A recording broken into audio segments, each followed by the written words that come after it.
بالله من الشيطان الرجيم بسم الله الرحمن الرحيم الحمد لله رب العالمين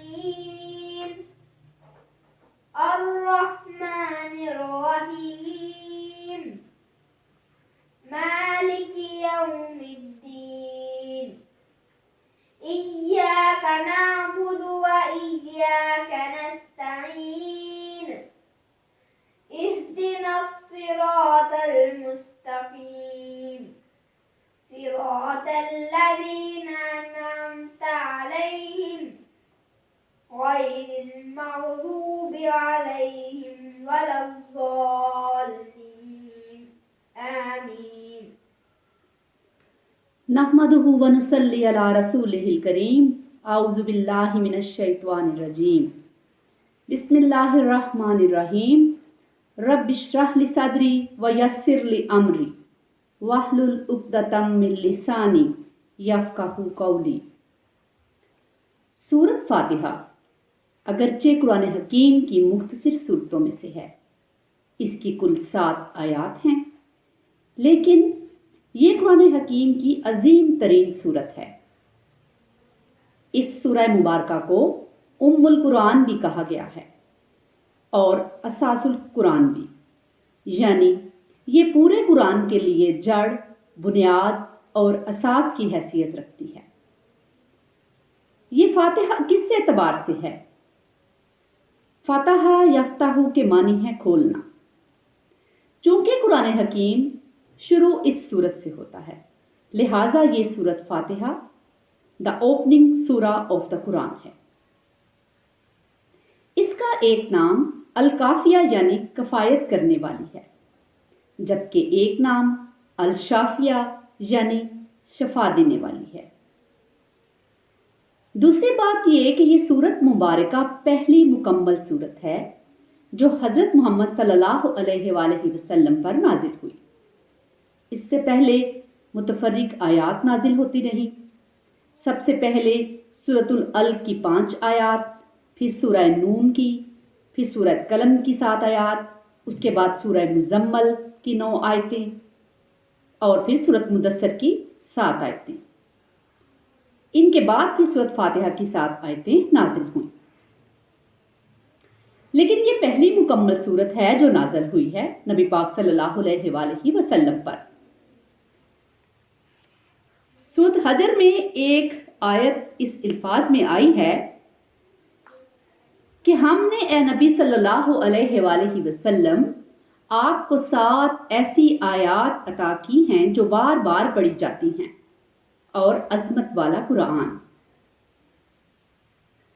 سورۃ فاتحہ کی 7 آیات دوہرا کر پڑھی جاتی ہیں، نماز کی ہر رکعت میں پڑھی جاتی ہیں، اور یہ سورۃ مبارکہ خود اپنی جگہ پر ایک قرآن عظیم ہے۔ صحیح بخاری کی روایت ہے کہ رسول اللہ صلی اللہ علیہ وآلہ وسلم نے فرمایا کہ سورۃ فاتحہ جو ہے یہ 7 مثانی اور قرآن عظیم ہے جو مجھے عطا ہوئی ہے۔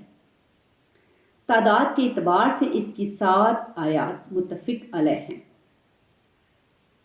البتہ اہل علم میں ایک اختلاف ہے، بعض کے نزدیک بسم اللہ الرحمن الرحیم سورۃ فاتحہ کی پہلی آیت اور صراط الذین انعمت علیہم غیر المغضوب علیہم ولا الضالین 7ویں آیت ہے۔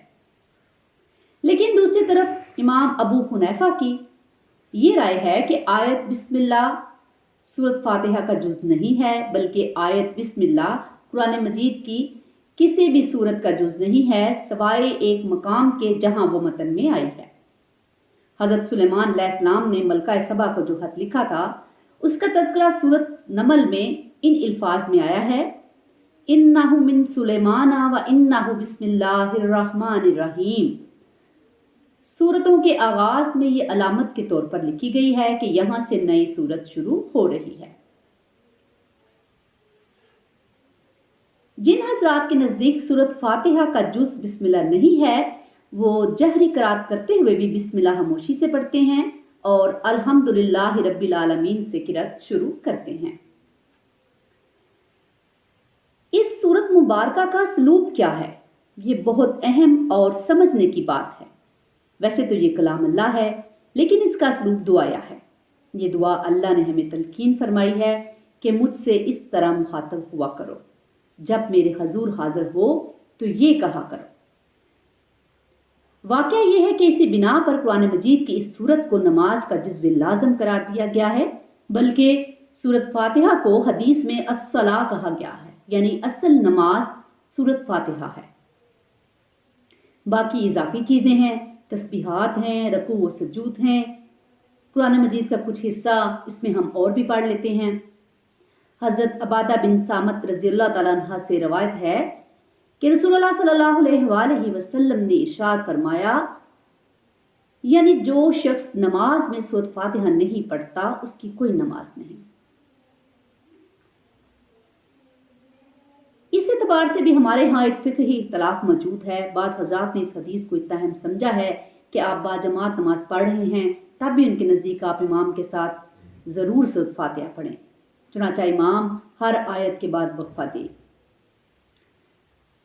उसके बाद हाँ मुक्तदी जो है वो अपने दिल में कहे। इसके अलावा ये मौक़िफ़ है कि इमाम शाफी रहमतुल्लाह अलैह का है कि नमाज चाहे जहरी हो या चाहे सरी हो, अगर आप इमाम के पीछे पढ़ रहे हैं तो इमाम अपनी सूरत फातिहा पढ़ेगा और आप अपनी पढ़ेंगे और लाजमन पढ़ेंगे। जबकि इमाम अबू हुनैफा का मौक़िफ़ इसके बिल्कुल बरअक्स है कि इमाम जब सूरत फातिहा पढ़ेगा तो हम पीछे बिल्कुल नहीं पढ़ेंगे, बल्कि इमाम की किरात ही मुक्तदियों की किरात है। इनका इस्तदलाल जो है वो आयत कुरानी अल अराफ सूरत में है और हदीस नबवी से भी है। जैसा कि उनका कहना है कि नमाज बाजमात में इमाम की हैसियत सबके नुमाइंदे की होती है। अगर कोई वक्त कहीं जाता है और इस वक्त का कोई सरबराह होता है तो वहां जाकर गुफ्तगू वक्त का सरबराह करता है, बाकी सब लोग खामोश रहते हैं। अब इस ज़मन में एक इंतहाई मामला तो वो हो गया जो इमाम शाफी का मौक़िफ़ है कि चाहे जहरी नमाज हो या चाहे सरी हो, इसमें इमाम के पीछे मुक्तदी भी सूरत फातिहा पढ़ेंगे। अब हमें मालूम है कि ज़ोहर और असर जो हैं वो सरी नमाजें हैं, इनमें इमाम खामोशी से किरात करता है, बुलंद आवाज़ से नहीं पढ़ता। जबकि फजर, मगरिब और इशा जहरी नमाजें हैं जिसमें सूरत फातिहा और कुरान का मजीद कुछ हिस्सा पहली 2 रकतों में आवाज़ के साथ पढ़ा जाता है। इमाम अबू हुनैफा रहमतुल्लाह अलैह का मौक़िफ़ है कि नमाज हा जहरी हो हा सरी हो, नमाज बाजमात की सूरत में मुक्तदी खामोश रहेगा और सूरत फातिहा नहीं पढ़ेगा। इनके अलावा एक दरमियानी मसलक भी है और वो है इमाम मालिक रहमतुल्लाह अलैह और इमाम इब्न तैमिया वगैरह का।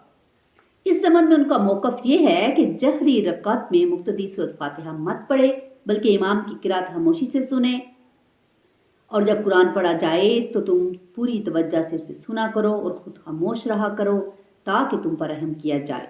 सूरतुल आराफ। इसी तरह हदीस नबी सल्लल्लाहु अलैहि वसल्लम है कि जब इमाम किरात करे तो तुम खामोश रहो।